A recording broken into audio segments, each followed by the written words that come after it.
Alô para todos, Paulo Mubarak falando. Esse é o episódio número 104, gravado em 16 de junho de 2025. Um cliente esses dias me perguntou: ô Mubarak, quantas empresas você já atendeu? De um jeito ou de outro? Dando um curso, fazendo um trabalho específico de planejamento estratégico ou os seus projetos normais de consultoria. 210 empresas eu respondi, até hoje, 16 de junho de 2025. E o meu cliente, bastante curioso sobre a minha atividade, perguntou: Mubarak, o que é uma típica empresa brasileira? E eu, para responder, eu usei como exemplo uma típica empresa brasileira, de donos brasileiros, faturando 500 milhões de reais por ano, receita bruta. Isso é uma típica empresa brasileira, não as pequenininhas, 98% das empresas brasileiras não têm esse faturamento, mas é uma empresa para o porte brasileiro de tamanho médio, faturando 500 milhões de reais e com a família tocando a empresa. Essa é uma típica empresa brasileira. E aproveitando a minha resposta para esse cliente, eu decidi gravar esse episódio porque ele é muito ilustrativo. Essa empresa de 500 milhões, aproximadamente, eu visitei faz um mês, foi final de maio. Ela fica no interior de um dos 3 estados do sul. Obviamente eu não vou revelar o estado nem o nome da empresa para manter a confidencialidade, mas é uma empresa, uma fábrica de porte médio, 500 milhões de reais, com a família metida no negócio, e essa empresa está localizada no interior de um dos 3 estados do sul do Brasil. Bem, eu cheguei na empresa, a convite de um dos donos, falei com ele e com seu irmão. Logo depois o irmão saiu da reunião e esse cidadão, o outro sócio, ficou falando comigo. Aparentemente ele é o líder da empresa, há vários irmãos dentro da empresa, que são ainda proprietários, são sócios. A empresa é SA, de capital fechado, uma típica empresa brasileira. Mas o que eu quero chamar a atenção de todos é sobre 21 pontos, eu vou passar bem rápido, 21 pontos que caracterizam uma típica empresa brasileira. E o convite para você que está me assistindo é que você compare a sua empresa, seja ela qual for, com estes 21 pontos de uma típica empresa brasileira. Mubarak visitando uma típica empresa brasileira, porque o pessoal quer me contratar. Muito bem. Ponto número 1. Empresa sem fundamentos de gestão. Mas, Mubarak, você ficou muito pouco tempo na empresa. Como você sabe que eles não têm fundamentos de gestão? Apenas conversando com o dono, com a experiência que eu já tenho, gente. É muito fácil. Sem fundamentos de gestão. O que significa sem fundamentos de gestão? Se você chega nessas empresas deste porte, 500 milhões, você encontra, obviamente, alguns indicadores, mas não os melhores. Você não encontra indicadores na área financeira, indicadores bons na área financeira. O pessoal não entende nada, ou quase nada, de caixa. O pessoal não entende a vinculação que existe entre os diversos elementos que compõem um sistema de gestão, a vinculação entre os indicadores e suas metas, com o orçamento, com os planos de ação, o OPEX, o CAPEX do orçamento, do budget, o que é exatamente planejamento estratégico, qual é a diferença entre planos estratégicos, estratégia e cultura da empresa, a função de RH, a função da controladoria. Muitas dessas empresas, e essa era o caso também, tem um arremedo de controladoria. Nessa empresa, até o controller estava sendo demitido por mau comportamento. Esse é outro problema típico de uma empresa desse porte. Então, empresa sem fundamentos de gestão. Aí, eu falei que eram 21 pontos. E no ponto número 1, você já... a empresa não tem fundamentos de gestão? Não. O pessoal sabe conceitos soltos, o que talvez seja pior do que não saber nada. Sem fundamentos de gestão. 2, Típico também. Muitos gestores, aí quando eu estou falando de gestores, eu estou falando do quadro de gerentes, do quadro de diretores, do CEO, muitos gestores novos, vindos de fora da empresa. Esse tipo de empresa, típica empresa brasileira, não tem a noção de que grandes empresas são construídas a partir de grandes culturas. E grandes culturas valorizam a prata da casa, desenvolvem gerentes, diretores de dentro para fora. Essa é uma prática nas grandes empresas do mundo. Mas a típica empresa brasileira, o ponto número 1, ela não tem conceitos de gestão, fundamentos de gestão, então a ausência desses fundamentos ocasiona o erro número 2, muitos gestores novos vindos de fora, é uma torre de Babel. Terceiro ponto, nesta empresa em particular, e isso é bastante comum, o CEO, um cara novo na empresa, vindo de São Paulo, não vai dar certo. Não vai dar certo. Vindo de São Paulo, morando em São Paulo, família lá, o cara nessa cidade do interior do sul do Brasil, não dá certo. 4. Um conselho, formar um conselho. Às vezes eu fico perguntando, por que uma empresa forma um conselho? Eu participo atualmente de um conselho, mas os donos da empresa, eles sabem muito bem que eu sou muito mais o consultor da empresa do que o conselheiro da empresa. Formaram um conselho, até um dos donos, esse cidadão que conversou comigo durante 2, 3 horas, ele me perguntou se eu gostaria de fazer parte do conselho. Não, eu disse para ele, não, eu quero ser consultor da empresa. Se por acaso a gente fechar negócio, eu quero fazer consultoria. A empresa não precisa de conselheiros, a empresa precisa de consultores. Você não é uma multinacional. 5º ponto, eles têm uma consultoria de gestão lá, a típica consultoria ruim, gato gordo. Já está há 2 anos na empresa, aí quando você começa a procurar os fundamentos não tem, aí quando você começa a procurar o desenvolvimento de prata da casa não tem, aí você vê que a consultoria está orientando e chama isso de governança, a formação do conselho, um rolo. Consultoria ruim, gato gordo, implementando essa coisa chamada governança. Ponto 6.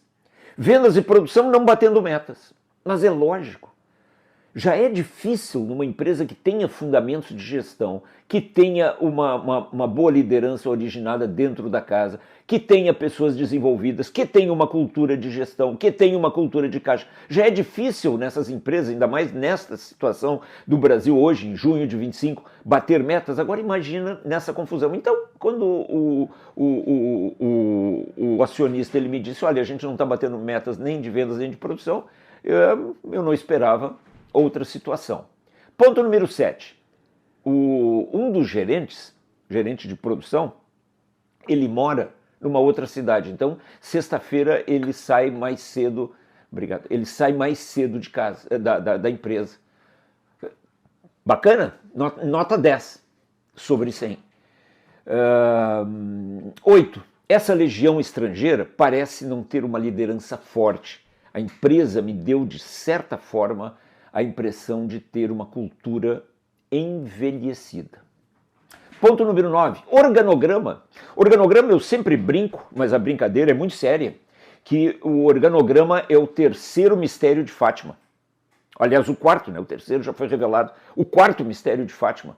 Ninguém sabe numa empresa. Olha, vocês vejam, o organograma é algo extremamente útil e simples. E eu chego nas empresas desse porte, o organograma está confuso, tem gente da família dando pitaco, não participam do organograma, mas participam. Sabe qual é a expressão idiota? Estão ajudando.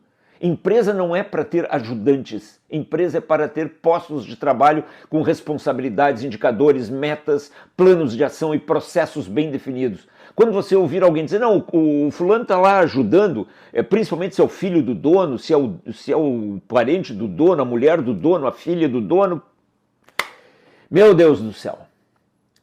Número 10, controladoria, já falei, um arremedo. Número 11. Sem o conceito de prata da casa, também já falei, terrível. Ficam buscando. Esses dias alguém me disse assim: nós estamos buscando pica das galáxias. Aí fora, Mubarak, para a gerência X, uma empresa do Piauí, onde eu estou também. E eu disse para ele: olha, cuidado, porque não vai vir o das galáxias, vai vir só a pica. Número 12, não tem diagrama de fluxo de caixa, não conhecem o conceito de free cash flow, de geração. Uma empresa de 500 milhões não conhece o conceito de free cash flow, não conhece o conceito de geração de caixa operacional, não conhece os conceitos, não sabe exatamente onde está indo o dinheiro, não sabe quanto da margem bruta, da margem operacional e da margem líquida está sendo realmente convertido em caixa operacional e free cash flow, não tem os ratios entre juros, entre pagamento de dividendos, entre CAPEX, investimentos com geração de caixa operacional e free cash flow, uma grande confusão. Parabéns. 13. Pasmem, numa empresa desse porte a contabilidade é externa. Pasmem, não preciso dizer mais nada. Pasmem. 14. Quando eu perguntei, já sabendo a resposta, tem dívida? O acionista disse: tem uma dívida. E eu perguntei: de quanto é a dívida? Eu estou esperando que um acionista, que está com o dele na reta, dívida é o seu na reta. Eu estou esperando que o cara me diga: olha, a gente deve, Mubarak, por exemplo, R$122.354.248,20. O acionista me disse o que a maioria dos acionistas me diz, mais ou menos 180 milhões. Aí eu já sei que se eu procurar, não são 180 milhões, é mais. Então, imagina, o acionista não sabe a dívida, imagina os empregados. E se eu fizesse a pergunta, eu nem fiz, com dó, essa dívida veio de necessidade de capital de giro ou de CAPEX? Quanto veio de CAPEX? Quanto veio de necessidade de capital de giro? Quanto veio de CAPEX de crescimento? Quanto veio de CAPEX de manutenção? Meu Deus do céu! Sabe nada. 15. Eu perguntei, por que tem dívidas? Gera caixa operacional? Mas o cara não sabe. Então, a dívida ou vem de investimentos horrorosos, ou vem da não geração de caixa operacional suficiente, ou vem dos dois lados. E quando não gera caixa operacional, está tudo errado. 16. Outro padrão, principalmente em empresas aqui do sul do país. Nós temos um CD no Espírito Santo. E eu perguntei, esse CD dá dinheiro? Não, pelo contrário, está consumindo dinheiro. E eu perguntei, quem controla a prestação de serviço no CD? Faturamento variável, gente? Tem que controlar, porque senão o pessoal rouba. Aí eu perguntei, 17, como vocês controlam o roubo de carga? Já tiveram roubo de carga? Vários, foi a resposta do acionista. 18, como vocês controlam o estoque? Eu andei antes pela fábrica, antes dessa conversa com o acionista, e vi estoque para todo lado. Olhei a manutenção, estoque de spare parts.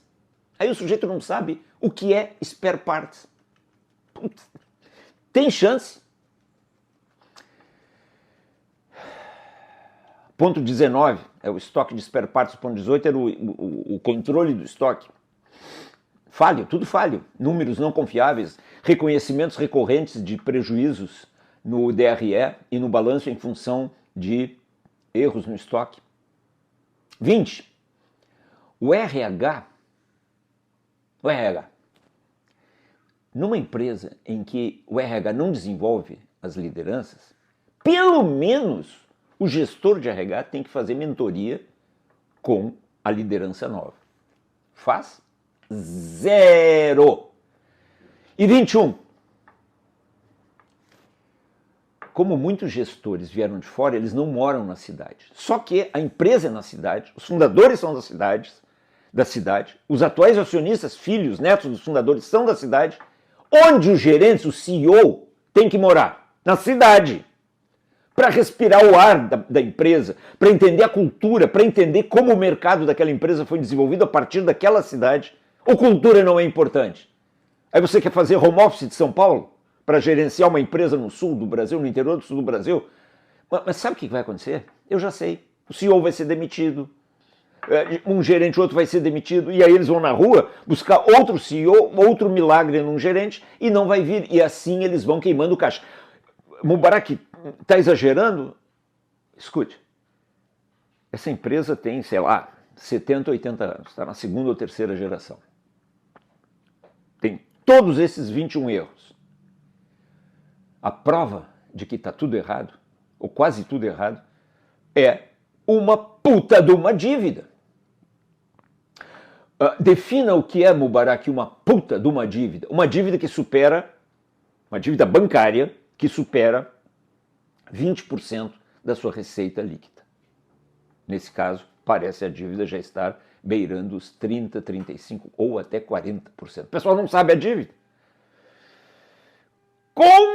Conclusão! Qual é o plano de ação oferecido pelo episódio número 104, gravado em 16 de junho de 25? Eu elenquei para você 21 pontos de uma típica empresa brasileira visitada pelo Mubarak. Este perfil, sem RH correto, sem lideranças de casa, tentando milagres com executivos e CEOs de fora, conselho inútil, um conselho de consultivo ou de administração, nesse caso é consultivo, inútil, só serve para levar dinheiro da empresa. Dívida, meta de vendas não batida, meta de produção não batida. Esse é o modelo típico da empresa brasileira. Então o plano de ação oferecido pelo episódio número 104 é você, lápis e papel na mão, porque já veio o conhecimento, você listar esses 21 pontos e verificar quais planos de ação você tem que fazer para que a sua empresa tenha uma aprovação melhor do que 21-0 aqui nesta empresa. Ok? Faça isso e seja feliz. Se não gera caixa, tá errado. Paulo Mubarak gravou o episódio número 104 em 25, em 16 de junho de 2025.